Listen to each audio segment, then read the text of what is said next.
dan mengucap syukur. Amin. Amin. Silakan duduk Bapak Ibu Saudara sekalian.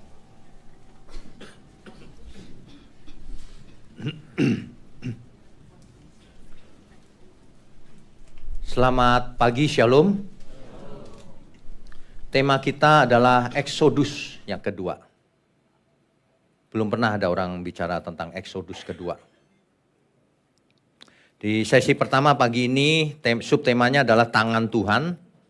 Sedangkan subtema kedua nanti dibawa kemana. Bicara soal Exodus, itu mengisahkan keluarnya bangsa Israel dari Mesir. Kita tahu bangsa Israel ada di Mesir selama 430 tahun menjadi budak. Kemudian Tuhan punya rencana lain. Maka bangsa Israel dikeluarkan dari Mesir. Musa diutus bawa umatku keluar dari Mesir. Itu tahunnya sekitar 1446 sampai 1445 sebelum Masehi. Artinya apa? Artinya kejadian Exodus yang pertama ini terjadi jauh sebelum ada agama-agama lain. Itu tahunnya segitu tuh. Agama Buddha tokohnya lahir sekitar 500 sampai 600 sebelum Masehi. Ya. Sedangkan sebelumnya jauh sudah ada Taurat. Termasuk agama-agama lain. Itu kan setelah itu tahunnya. Ini adalah catatan sejarah, ya. Nah, jadi sangat catatan yang paling kuno ini.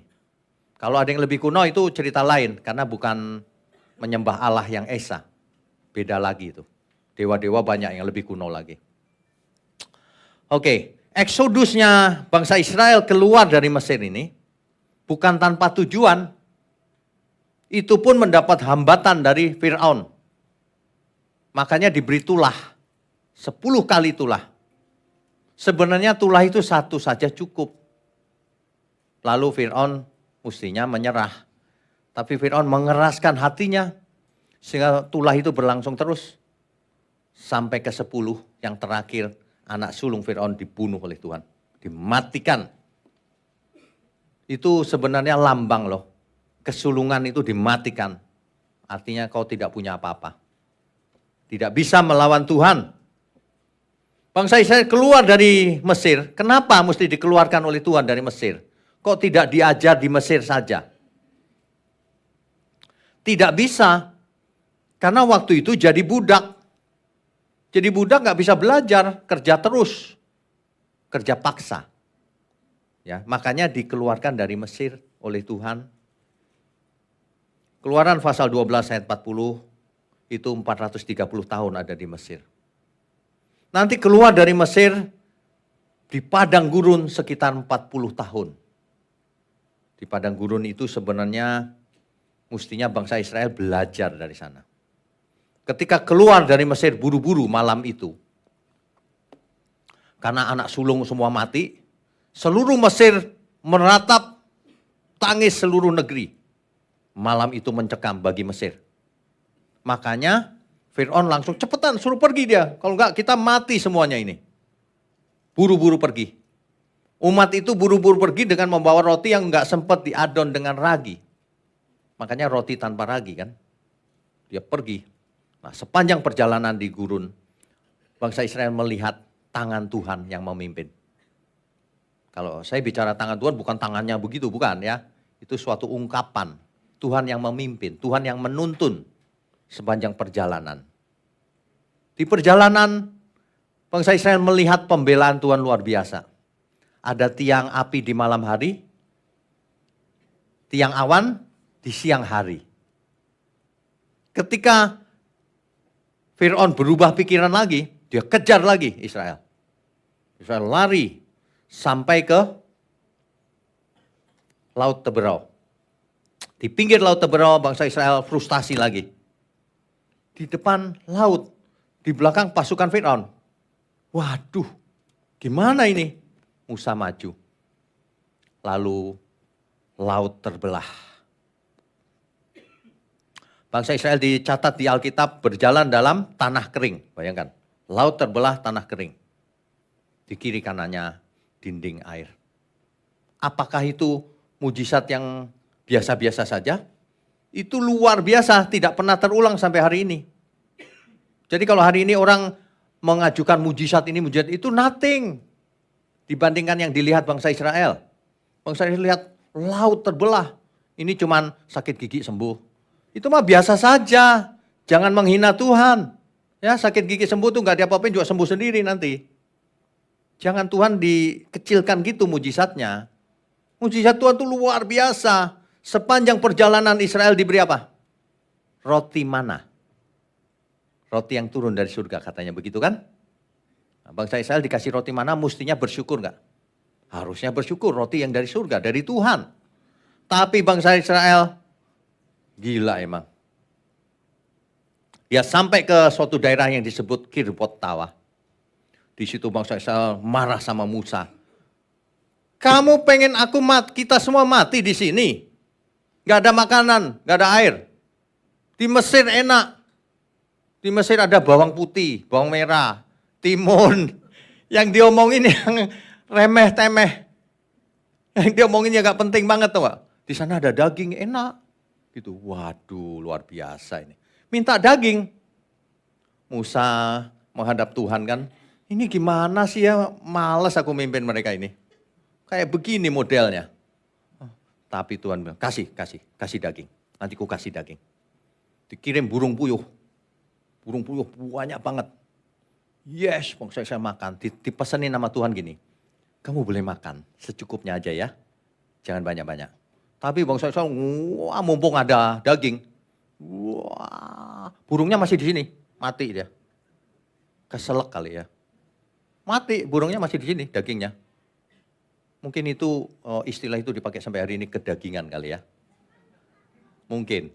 Itu daging yang diminta itu. Makanya mungkin ini jarang dibaca oleh banyak umat Tuhan. Karena pilih-pilih ayat, maunya ayat yang enak-enak saja. Ya, coba kita baca ini. Bilangan pasal 11 ayat 4. Aduh, ini bacanya susah juga nih. Gimana nih? Orang-orang bajingan, bukan saya loh ngomong ya. Yang ada di antara mereka kemasukan nafsu rakus. Dan orang Israel pun menangislah pula serta berkata, siapakah yang akan memberi kita makan daging? Daging dipentingin. Makanan fisik ya dipentingin.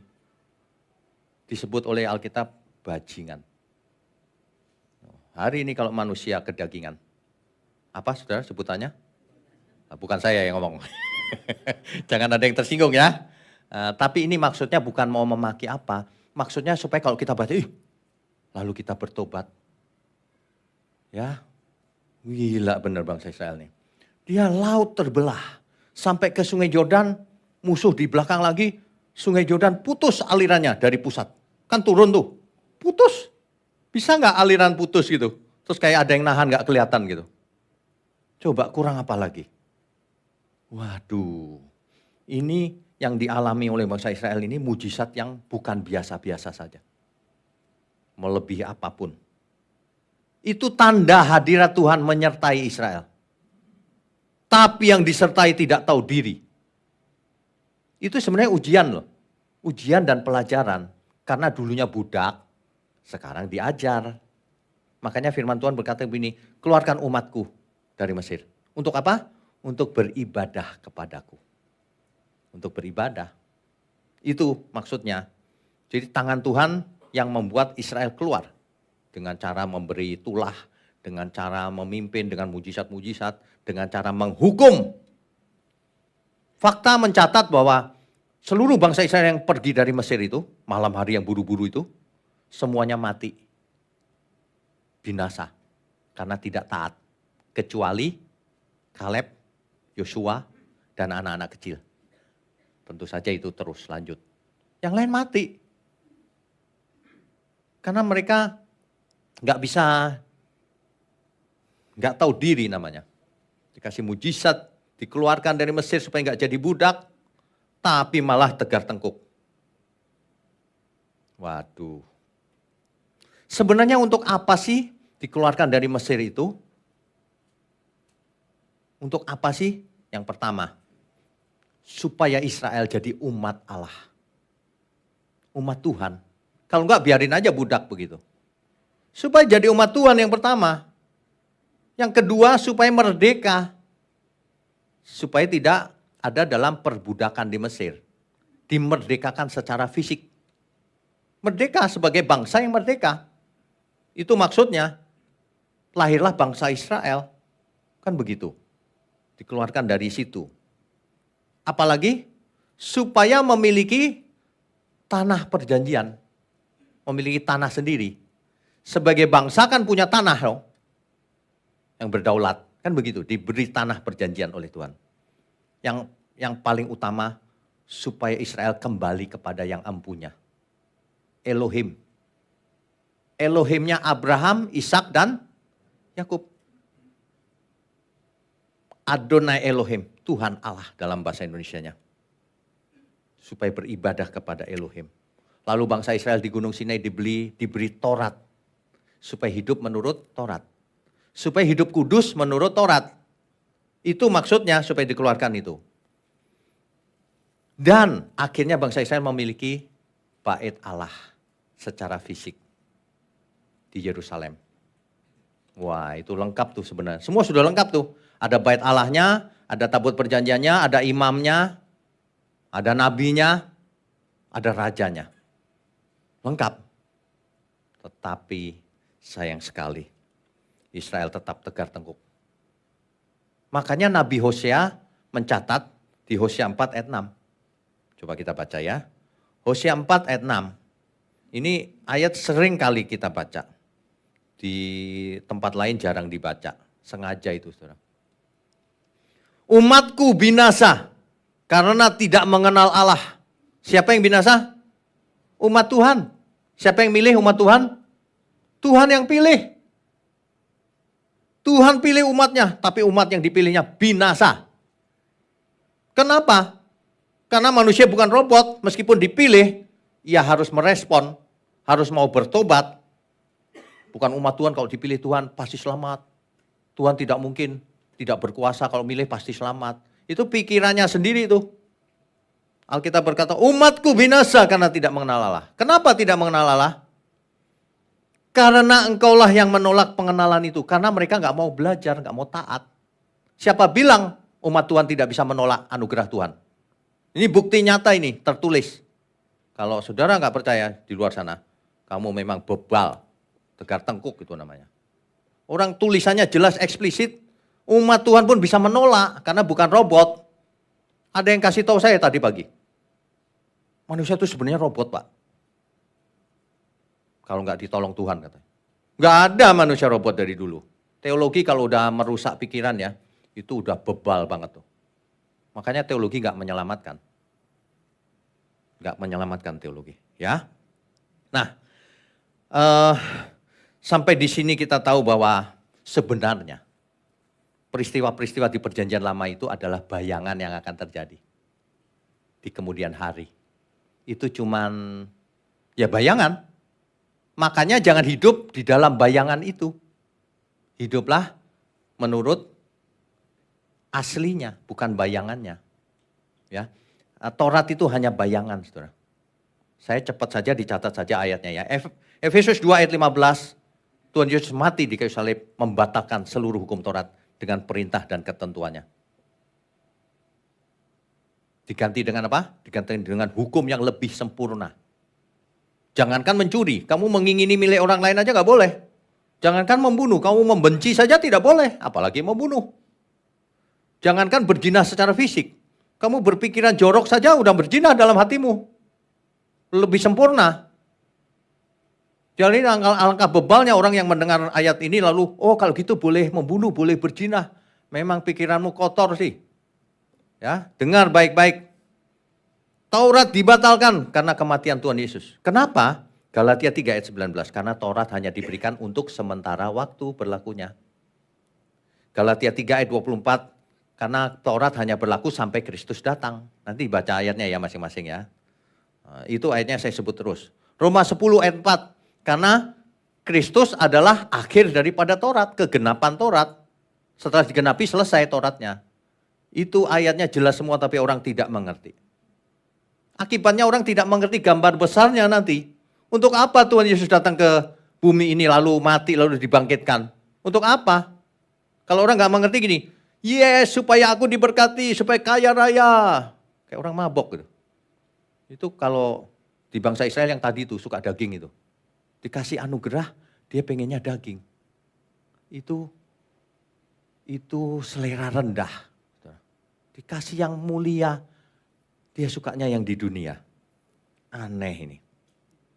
Makanya Taurat hanyalah bayangan Kristus, bayangan, sedangkan Kristus adalah wujudnya. Taurat hanya bayangan. Kita baca ya, Kolose 2 ayat 16 sampai 17. Kolose pasal 2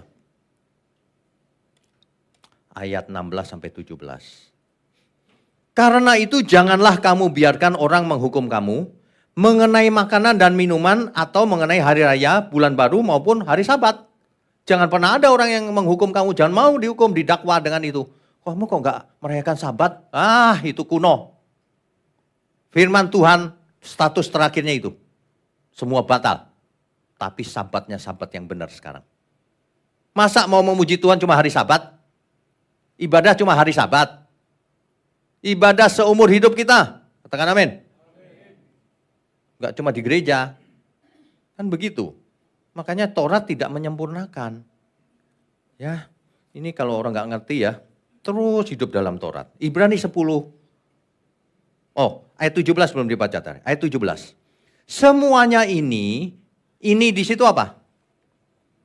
Semuanya ini itu apa? Ya itu tadi yang ayat sebelumnya. Makanya kalau baca Alkitab begini nih, saya ulangi ya. Karena itu ayat 16 nih, karena itu janganlah kamu biarkan orang menghukum kamu mengenai makanan dan minuman halal haram maksudnya. Kemudian mengenai hari raya, kamu kok gak merayakan hari raya ini? Itu misalnya ya. Bulan baru, hari Sabat, kamu kok gak ikut Sabat? Misalnya gitu. Nah barulah ayat berikutnya, semuanya ini, nah tadi itu loh yang dibicarakan tadi itu. Merayakan ini, merayakan itu, Sabat, apalagi. Makan ini halal haram gitu. Kalau ada orang yang begitu, semuanya itu hanyalah bayangan dari apa yang harus datang. Sedangkan wujudnya adalah Kristus.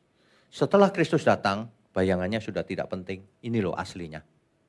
Makanya, makanan halal haram ada nggak sekarang? Nggak ada bagi orang percaya.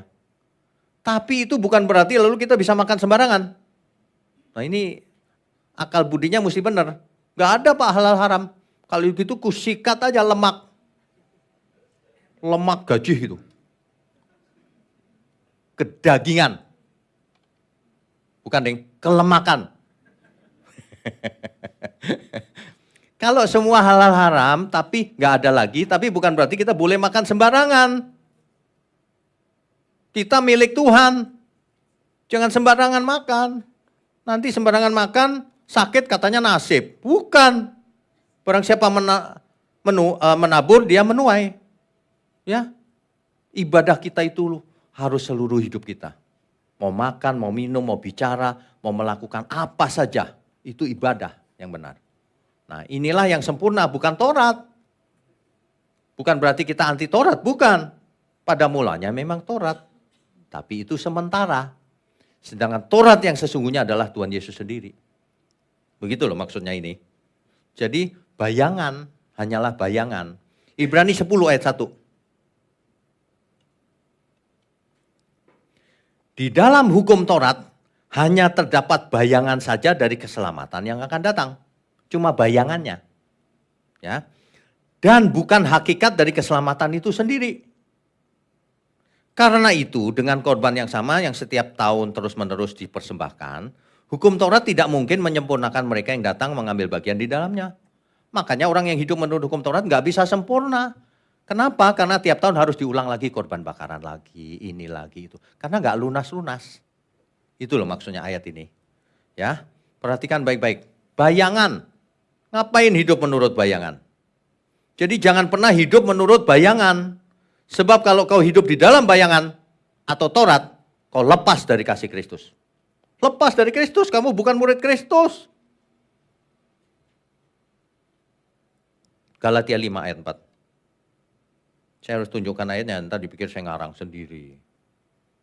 Kamu lepas dari Kristus jikalau kamu mengharapkan kebenaran oleh hukum Taurat. Kamu hidup di luar kasih karunia. Semua sudah batal. Sekarang diganti hukum yang sempurna. Kamu harus sempurna sebab Bapamu di surga sempurna. Kan begitu. Dicatat di Ibrani 7 ayat 19 bahwa, coba kita baca saja Ibrani 7 ayat 19. Sebab hukum Taurat sama sekali tidak membawa kesempurnaan. Tetapi sekarang ditimbulkan pengharapan yang lebih baik yang mendekatkan kita kepada Allah. Apa itu? Kristus. Jelas semua ayat. Ya. Kalau dulu orang belajar menjadi anak Taurat, sekolah Taurat kan orang Yahudi. Sekarang kita harus belajar menjadi anak-anak Allah.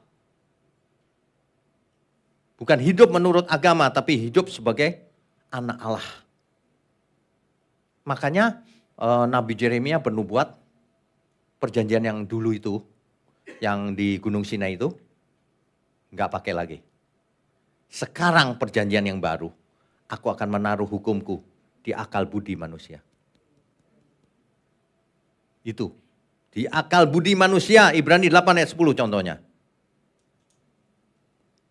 Maka inilah perjanjian yang kuadakan dengan kaum Israel sesudah waktu itu. Demikianlah firman Tuhan. Aku akan menaruh hukumku dalam akal budi mereka dan menuliskannya dalam hati mereka. Maka aku akan menjadi Allah mereka dan mereka akan menjadi umatku. Demi inilah Tuhan Yesus datang sebagai manusia, mati di kayu salib, lalu bangkit. Kalau enggak untuk apa? Jauh-jauh. Supaya manusia mengenakan hukum Allah dalam dirinya. Bukan sebagai buku, sebagai akal budinya, sebagai perasaannya. Kan begitu. Kalau enggak untuk apa Tuhan Yesus capek-capek, mesti mati segala. Kalau cuma untuk menyembuhkan kanker, cuma ngasih jodoh, supaya hidupnya enteng, supaya gampang hidup di dunia ini. Buat apa begitu? Ya kan? Kalau kita lihat klipnya itu ya aduh, gak gampang loh melewati semua itu. Makanya Tuhan Yesus waktu berdoa itu,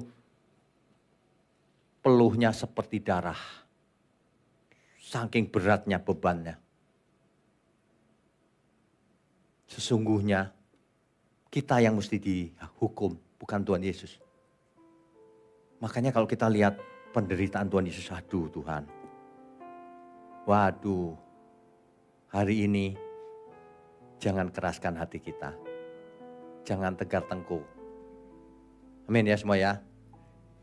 Sesungguhnya sengsaramu karena salahku.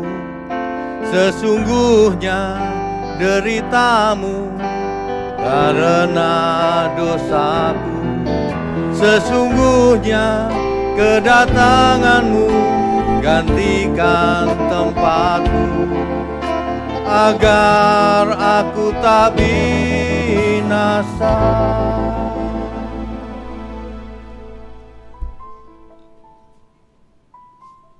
Saudara, kita sudah tahu cerita ini sejak sekolah minggu dulu. Tapi dulu taunya sebagai anak-anak ya tahu aja gitu. Tapi kalau sekarang kita harus menghayati betapa luar biasanya Tuhan Yesus mengorbankan dirinya. Duri yang di kepalanya itu sepanjang kira-kira 10 cm loh. Di Israel bisa dilihat pohonnya. Durinya itu waduh kayak paku. Saudara mesti menghayati loh. Iman kita tidak bisa hanya pakai logika. Iman kita tidak bisa hanya seminggu sekali ke gereja. Gak bisa tumbuh. Harus penghayatan penuh. Seluruh hidup kita. Sesungguhnya sengsaramu karena salahku. Sesungguhnya deritamu karena dosaku. Sesungguhnya kedatanganmu gantikan tempatku, agar aku tak binasa. Kedatangan Tuhan yang meninggalkan kemuliaannya, mengosongkan dirinya, mengambil rupa seorang hamba, menjadi sama seperti kita manusia. Supaya kita tidak hanya mengerti, supaya kita mengerti cintanya Tuhan, perasaan kita bagaimana. Kejadian masa lalu, Exodus itu bayangan juga, karena Taurat kan bayangan. Nanti akan ada Exodus yang sebenarnya. Kalau cuma keluar dari Mesir tetap binasa itu, bangsa Israel. Itu tetap binasa loh mereka. Sudah keluar dari Mesir, bebas sih dari perbudakan dunia, perbudakan Mesir. Keluar dari sana malah binasa. Karena tegar tengkuk. Exodus yang sebenarnya, itu yang akan datang. Tapi dimulai hari ini. Dimulainya hari ini. Apakah saudara ikut rombongan yang Exodus ini atau tidak? Ada banyak orang yang ke gereja tapi tidak mengalami Exodus. Sebab sebenarnya gereja itu dari kata eklesia ya. Artinya dipanggil keluar.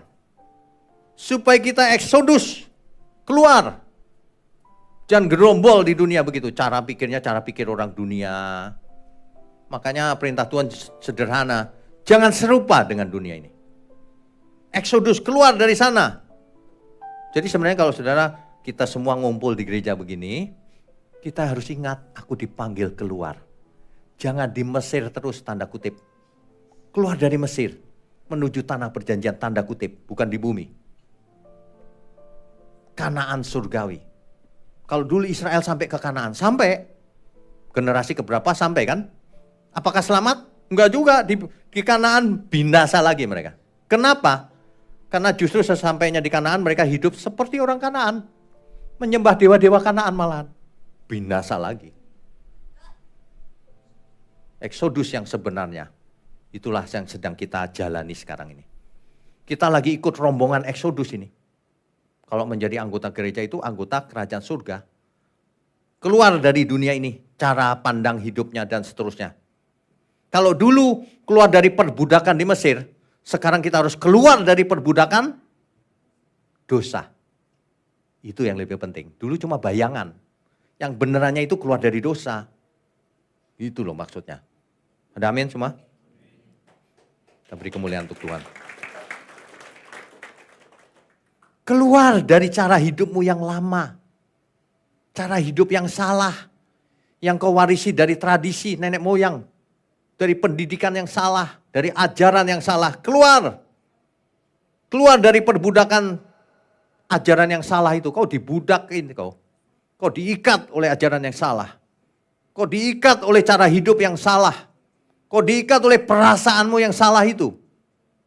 Banyak orang perasaannya diikat menuju dirinya sendiri. Yesus mati di kayu salib supaya kita tidak hidup untuk diri sendiri. Supaya kita hidup untuk Dia. Supaya kita bebas. Sebab tidak ada kesempurnaan tanpa Kristus. Taurat tidak menyempurnakan. Saudara. Kita dipanggil keluar. Supaya berkumpul. Bersekutu dengan sesama anggota kerajaan surga. Makanya ada istilah sinagoga. Itu dalam teksnya asal katanya sunagoge. Artinya berkumpul bersama. Tapi berkumpul bersamanya bukan arisan.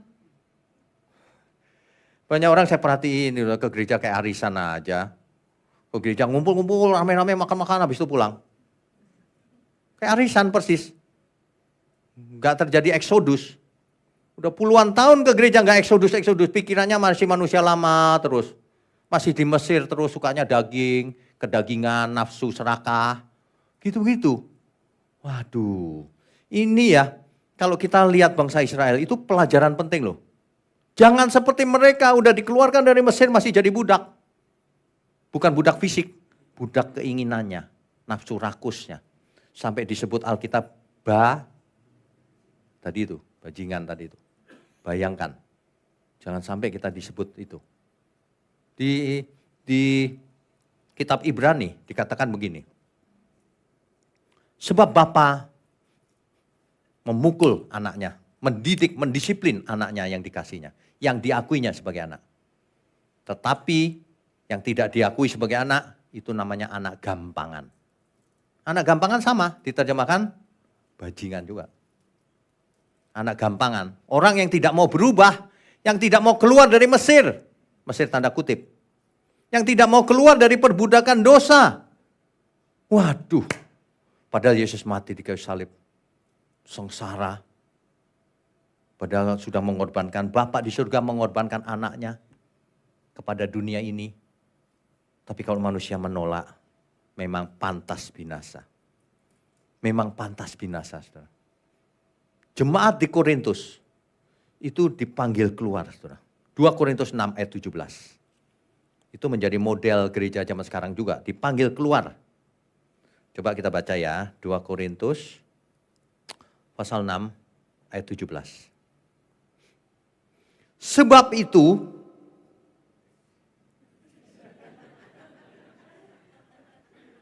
kok kayak di gua ya? Saya pikir ada kembali ke masa lalu. Sebab itu keluarlah kamu dari antara mereka. Dan pisahkanlah dirimu dari mereka, firman Tuhan. Dan janganlah menjamah apa yang najis, maka aku akan menerima kamu. Jelas, kita semua dipanggil untuk keluar. Keluarlah kamu. Keluarlah dari perbudakan dosa itu. Ya, ini model gereja yang benar. Bukan di gereja ditekankan kesembuhan, mujizat, bukan. Di gereja harus ditekankan keluar. Keluar dari cara hidupmu yang lama itu. Keluar dari perbudakan dosa. Kalau tidak untuk apa jadi? Gak ada gunanya. Ya. Jadi analoginya gini loh saudara. Bayangannya kan dulu nih. Hidup di Mesir. Kayak kalau zaman sekarang kita hidup di dunia ini. Skopnya dulu Mesir. Sekarang skopnya dunia. Kita hidup di dunia ini. Dulu dari Mesir dibawa ke tanah perjanjian. Sekarang kita dari langit dan bumi yang sekarang ini dibawa ke langit dan bumi yang baru. Tanah perjanjian yang baru, Kanaan surgawi itu di langit bumi yang baru, Yerusalem baru. Nanti dibaca sendiri Wahyu 21 ayat 1. Kalau dulu terikat oleh dosa, perbudakan dosa. Ya. Kalau dulu perbudakan di Mesir, maka sekarang kita bebas dari perbudakan dosa. Kan begitu, kan persis tuh. Dulu anak-anak gelap, sekarang anak-anak terang. Yohanes 1 ayat 12, supaya menjadi anak-anak Allah. Ya. Roma 6 ayat 18 dan ayat 22, ayat 21. Dimerdekakan dari dosa. Kita sekarang sudah jelas ada Bapa di surga. Ada Tuhan Yesus. Ada Roh Kudus yang sedang menemani kita. Memimpin kita kepada seluruh kebenaran. Itu clear. Jadi nggak perlu dikutak-kutik, dirumusin. Manusia sok pintar. Merumuskan begini, begitu. Nggak usah dirumuskan. Ada Bapa di surga. Jelas ada Tuhan Yesus. Pengantara satu-satunya. Dan ada Roh Kudus yang menemani kita. Menghibur kita selama-lamanya. Menguatkan dan memimpin kita. Dalam perjalanan Eksodus ini, kita dipimpin oleh Roh Kudus. Eksodus yang kedua dimulai sekarang. Apakah kita semua mau ikut Eksodus, rombongan Eksodus kedua atau tidak? Pilihan di tangan kita. Jangan sampai ke gereja tapi tidak mengalami Eksodus yang kedua. Jadi ketika kita keluar memisahkan diri dari cara hidup yang lama, barulah kita masuk ke padang gurun. Seperti Israel, padang gurun itu penderitaan.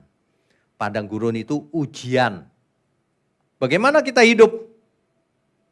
Mulai sekarang nih. Tanda kita ikut Eksodus yang kedua. Menuju langit baru, bumi baru. Apa tandanya? Jangan seperti Israel, tegar tengkuk, kedagingan. Lihat mujizat percuma, gak berubah. Ketika kita Eksodus hari ini, kita harus mengerti, kosongkan diri kita. kita mau ikut Tuhan saja. Israel tidak mengosongkan diri, malah mengeraskan hatinya, tegar tengkuk. Kita harus mengosongkan diri sekosong-kosongnya. Kalau kita mau ikut Exodus, kosongkan dirimu. Apa saja, udah berangkat saja ikut Tuhan. Gak usah pedulikan ini itu. Ikuti saja perintah Tuhan. Nanti kita akan sampai ke Kanaan surgawi.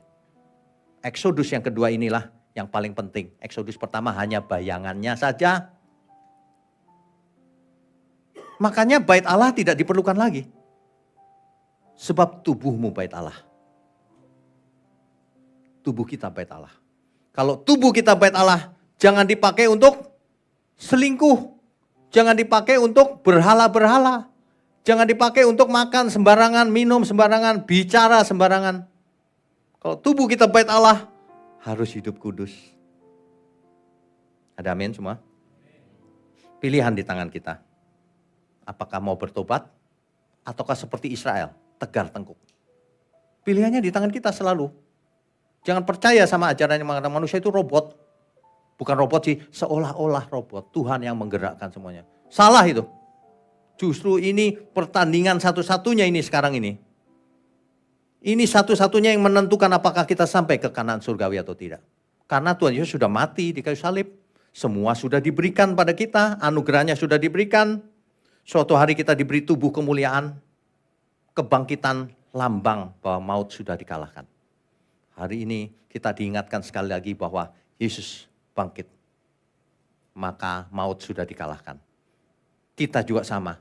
Nanti kita mati dan kita akan dibangkitkan. Sama seperti Tuhan Yesus bangkit. Amin ya. Langkah pertama, ingat jangan kedagingan. Dunia ini memang tidak bisa diharapkan.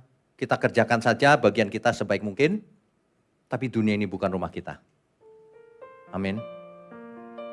Jangan pernah menumpuk kekayaan sebanyak-banyaknya terus merasa betah di dunia.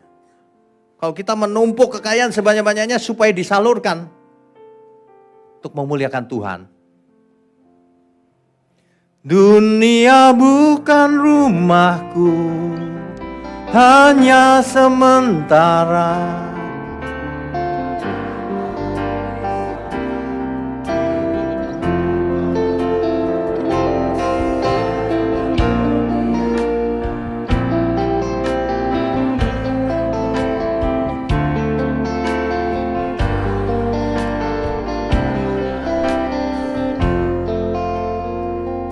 Akhir perjalanan kembali hidupku.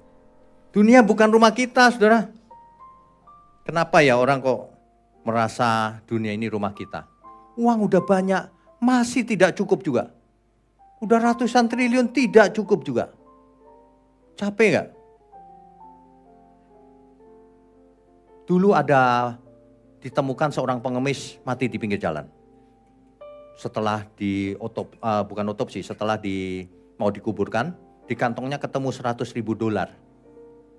100.000 itu berapa ya? 1,5 M. Masuk akal gak? Pengemis tapi punya $100.000. Saking pelitnya dia. Uangnya disayang-sayang. Jadi pengemis. Rusak gak itu? Waduh. Makanya ya, saya sering bicara ya. Itu ya, para bisnismen ya. Kalau tidak hidup untuk Tuhan, pasti binasa. Pasti. Sebab di rekeningnya itu, di balance sheet-nya itu, ada yang namanya retain earning. Retain earning itu laba ditahan. Sampai kapan ditahan? Saya mau tanya. Selama-lamanya ditahan. Percuma. Mestinya laba ditahan itu sebagian kecil. Atau sebagian besar untuk memuliakan Tuhan.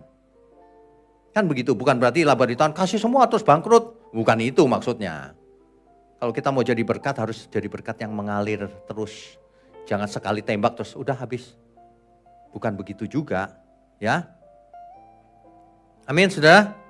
Kita itu perlu diingatkan berkali-kali loh. Dunia bukan rumahku, hanya sementara. Tempatku tetap di sana, di rumah Bapa. Langit dan bumi yang baru negeri yang kutuju, akhir perjalanan gembara hidupku. Kita harus sadar sesadar-sadarnya bahwa sekarang ini kita sedang berjalan keluar. Kita sedang eksodus yang sebenarnya, bukan eksodus ala perjanjian lama. Eksodus yang kedua itu mulai sekarang perjalanannya. Siapkan dirimu. Siapkan, saudara. Sebab tidak ada kesempatan lain lagi selain sekarang. Ya, itu sebabnya Tuhan Yesus bangkit. Kalau Tuhan Yesus mati nggak bangkit lagi, percuma semua iman kita. Karena kita juga nggak akan dibangkitkan. Tapi yang benar adalah Tuhan Yesus bangkit, membuktikan ia menang terhadap maut. Membuktikan maut sudah dikalahkan. Membuktikan bahwa kita nanti akan bangkit seperti Tuhan Yesus bangkit. Ia menjadi yang sulung di antara banyak saudara. Yang pertama bangkit. Kita akan nyusul kemudian. Kalau enggak, percuma. Mau beragama, sampai mati pun percuma kalau Yesus tidak bangkit. Ini salah satu inti kebenaran. Rasul Paulus menulis begitu. Kalau tidak ada kebangkitan, Yesus tidak dibangkit, maka sia-sialah apa yang kita percaya selama ini. Makanya sejarah mencatat Yesus bangkit naik ke surga. Orang lain boleh tidak percaya terserah, tapi itu tercatat di sejarah. Ada seorang yang bernama Yesus. Disalib dan tidak ada, dikuburnya kosong.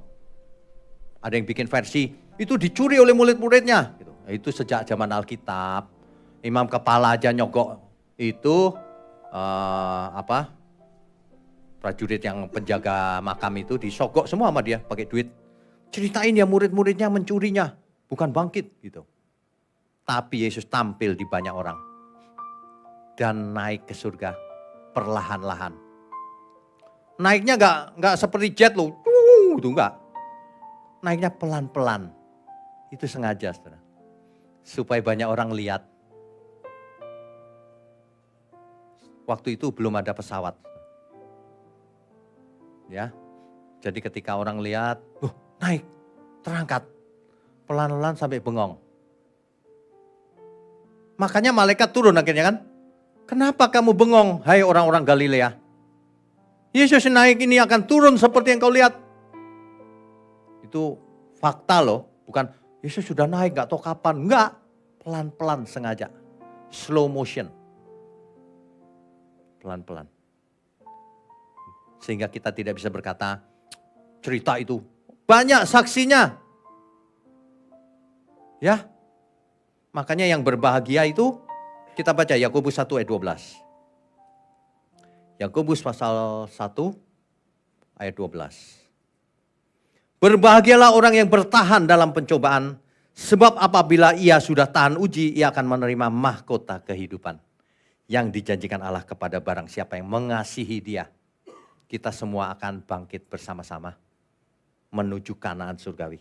Eksodus yang sebenarnya keluar dari dunia ini nantinya, itu secara fisik loh. Sekarang kita eksodus nih, pikirannya keluar dari dunia. Nanti ketika kita mati, kita eksodus berikutnya ketika Tuhan Yesus datang. Secara fisik dibangkitkan, dibawa ke langit baru, bumi baru. Tanah perjanjian yang baru. Kanaan surgawi. Yerusalem baru. Amin, saudara. Tuhan tidak menginginkan seorang pun binasa. Tuhan tidak mengingini kematian orang berdosa, orang fasik. Yang diingini Tuhan adalah pertobatan mereka. Dicatat saja ayatnya. Yehezkiel 18 ayat 23, Yehezkiel 33 ayat 11, 2 Petrus 3 ayat 9. Kalau bicara itu harus pakai ayat. Nggak boleh pakai pikiran sendiri. Harus ada dalilnya. Harus ada dasarnya. Sebab kebenaran itu tidak subjektif. Menurutku, menurutmu lain lagi. Enggak, objektif. Siapapun yang bicara kebenaran harus sama. Itu kebenaran. Hati-hati loh saudara. Dunia sedang menghembuskan kebenaran itu subjektif. Kebenaran itu berdasarkan persepsi. Itu di universitas-universitas sudah diajarin tuh. Saya lihat di kampus-kampus. Kebenaran hari ini bukan berdasarkan fakta saudara, itu kuno. Sekarang persepsi. Waduh ini sesat ini. Makanya nanti ikuti terus itu ya, seminar yang berseri 7 natur kebenaran. Saudara pasti bingung. Bukan bingung, maksudnya pasti heran lihat 7 natur kebenaran. Iya juga ya. Mulai hari itu saudara gak akan bisa ditipu lagi oleh si ular itu. Sebab si ular itu bisa berbentuk macam-macam, berbentuk manusia yang kelihatannya rohani, kelihatannya benar, tapi dia ditunggangi oleh si ular. Hati-hati saudara. 7 natur kebenaran. Nanti kan bulan April, mungkin tanggal 20 ya kalau nggak salah ya. Minggu ketiga. Hadir di sini, on-site maupun online. Nanti dibuat bukunya juga. Ya. Yang perlu kita hayati sekarang adalah kita sedang dalam proses perjalanan keluar. Exodus yang sebenarnya dimulai sekarang. Nanti lengkapnya di langit baru, bumi baru. Tujuannya nyampenya itu. Ya. Tapi yang perlu kita lakukan sekarang sebagai pengikut Exodusnya Tuhan. Apa? Jangan seperti Israel. Gak berubah. Di Mesir ketika dikeluarkan dari Mesir masih budak. Masih budak dia. Fisiknya bebas. Tapi pikirannya, mindsetnya, seleranya masih budak. Minta daging, minta ini, minta itu. Gak tahu diri. Sama hari ini. Sama persis. Kalau orang tidak tahu diri, waduh. Mestinya ya, kalau kita sudah ditebus, mestinya kita mati. Kita ditebus, iya Tuhan. Ampun Tuhan. Apapun akan kulepaskan Tuhan. Aku tidak mengingini apa-apa lagi. Semua yang ada padaku ini milik Tuhan. Mestinya begitu loh saudara. Ya, makanya jangan suka mendengarkan firman yang enteng-enteng yang gak ada artinya itu. Firman itu harus mengarahkan kita ikut Exodus. Yang berikutnya ini yang sebenarnya. Kita harus berpisah dengan dunia ini. Bukan secara fisik aku mau mati sekarang. Bukan. Kita harus keluar, berpisah dari dunia ini.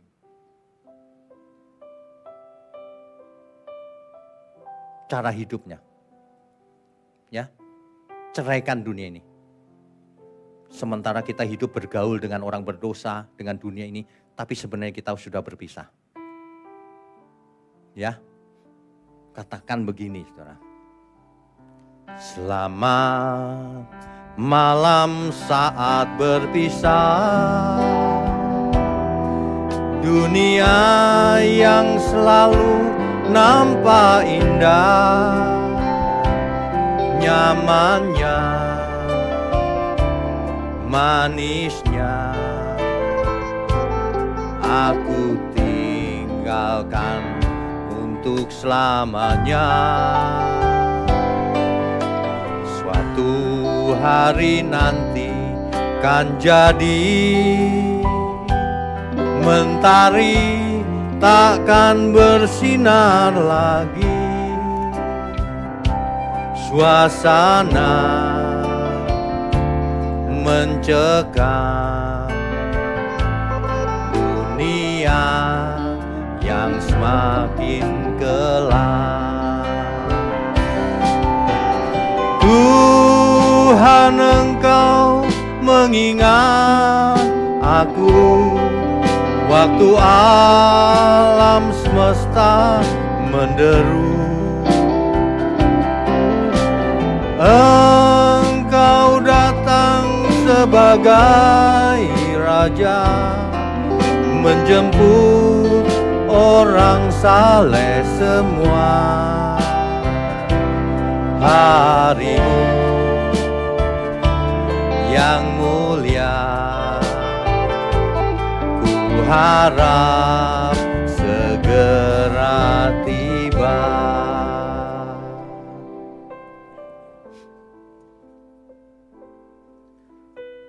Makanya kita harus siap-siap mulai sekarang bahwa sadar bahwa kita sedang melakukan perjalanan Exodus keluar.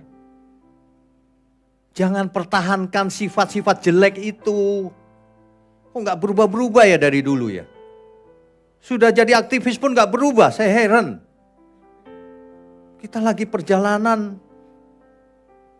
Saya kemarin ke ICU. Menjenguk sahabat kita yang sedang sakit ya.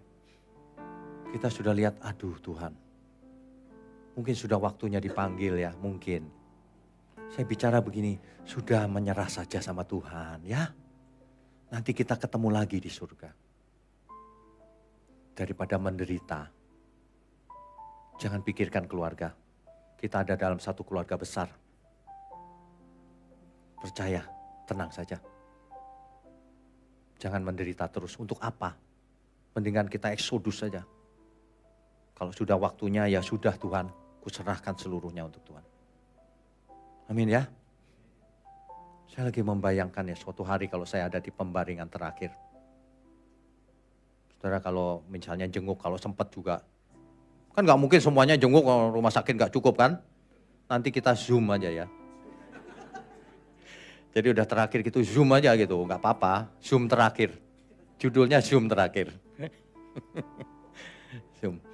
Ingat ya saudara, boleh nangis tapi jangan nangis tak ada harapan gitu. Nangisnya kita karena perpisahan sementara nih.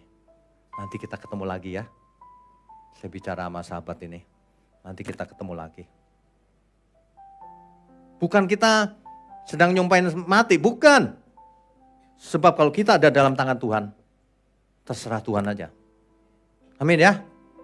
Suatu hari kalau sudah terakhir gitu ya. Ingat lagu ini saudara.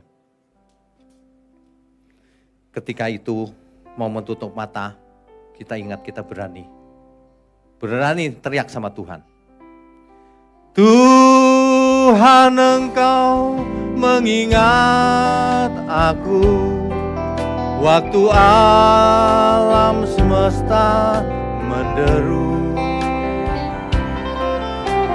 Engkau datang sebagai Raja menjemput orang saleh semua. Harimu yang mulia, ku harap segera tiba.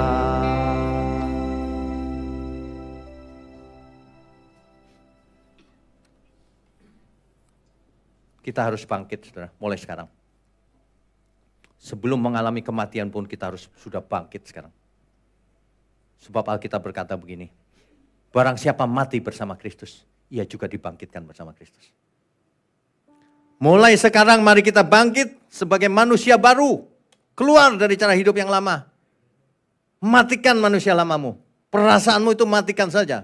Gak usah aku tersinggung Pak, masih punya perasaan tuh. Matikan, aku gak bisa tersinggung.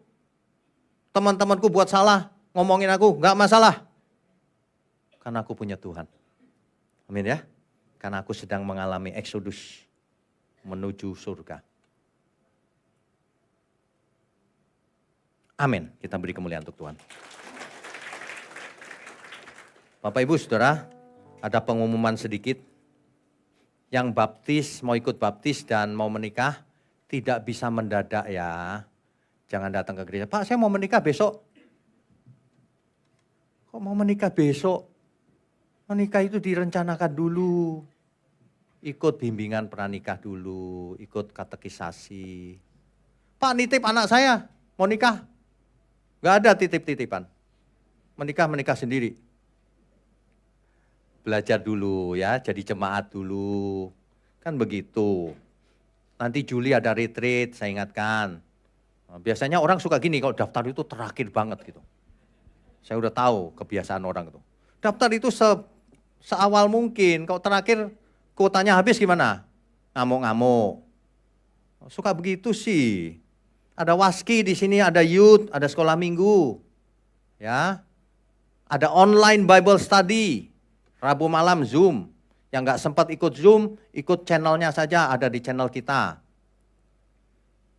Kemudian yang ingin dikirimin semua link dan renungan malam dan sebagainya,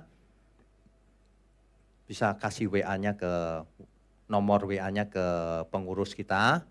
Atau kalau ada nomor saya, WA ke saya juga boleh, sama aja. Tapi sebaiknya ke pengurus ya, biar di broadcast setiap malam. Setiap malam usahakan mendengar renungan, sehingga sebelum tidur kita sudah mengerti, dicerahkan, ditenangkan, dihibur, gitu ya. Jadi tidurnya tidur mimpi yang indah bersama Tuhan. Jangan tidurnya horor.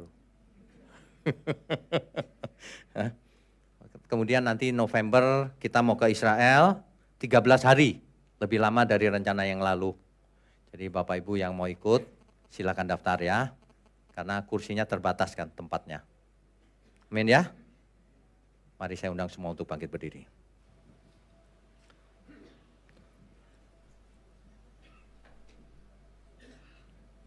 Mari kita nyanyikan lagu berikut ini.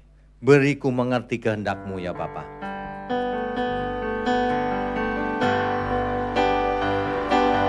Beri ku mengerti kehendak-Mu Bapa. Ku lakukan segenap jiwa. Temukan tempatku dalam pekerjaan-Mu. Selesaikan sampai akhirnya. Beri ku mengerti, beri ku mengerti kehendak-Mu Bapa. Ku lakukan segenap jiwa. Temukan tempatku dalam pekerjaan-Mu. Selesaikan sampai akhirnya. Selesai sampai akhir. Selesaikan sampai akhirnya. Selesaikan sampai akhirnya. Bapa kami yang di surga, terima kasih kalau kami diingatkan bahwa kami sedang ada proses ikut Eksodus yang kedua. Eksodus yang terakhir menuju langit baru, bumi baru. Ajari kami menjadi warga kerajaan surga mulai sekarang. Terima kasih untuk gereja-Mu di tempat ini. Engkau pakai terus secara luar biasa. Menjangkau banyak jiwa. Menjangkau jiwa-jiwa yang belum terjangkau. Terima kasih untuk para pelayan Tuhan. Terima kasih untuk berkat-berkat Tuhan. Terima kasih untuk umat Tuhan di tempat ini. Khususnya tangan-tangan yang mendukung pekerjaan-Mu Tuhan. Berkati mereka agar mereka juga jadi berkat bagi banyak orang. Kemanapun mereka pergi. Terima kasih, kami mau angkat tangan kami. Mohon curahkan berkat-Mu atas kami. Kami sambut segala berkat. Baik berkat jasmani, berkat rohani. Segala berkat. Sehat, umur panjang. Hikmat, marifat. Pengertian yang benar. Kebenaran. Mengerti kehendak Tuhan. Turun atas kita semua. Dalam nama Bapa, Putra, dan Roh Kudus. Haleluya. Amin. Amin. Saudara sekalian, bicara soal kebenaran, setiap orang merasa benar. Makanya semua kecap di nomor satu kan. Ada orang yang mengatakan saya paling benar, ini paling benar, itu paling benar. Mana sebenarnya yang paling benar? Oleh sebab itu, hadiri seminar 7 natur kebenaran dan aplikasinya. Seminar ini wajib dihadiri oleh para teolog, apologet, pengkhotbah, bahkan oleh para jemaat sendiri. Agar kita bisa membedakan manakah yang benar, manakah yang salah. Inilah alat uji kebenaran yang sangat objektif dan alkitabiah. Pastikan saudara ikut. Dan ajak seluruh saudara dan sahabat-sahabat. Bapak-bapak dan ibu-ibu yang terkasih dimanapun berada, yuk kita belajar pelajaran Alkitab bersama secara online. Setiap hari Rabu jam 7 malam bersama pendeta Bapak Wignio Tanto. Secara online, bisa melalui Zoom. Tetapi kita harus mendaftarkan dulu ke nomor berikut ini. Selamat bergabung dan Tuhan Yesus memberkati.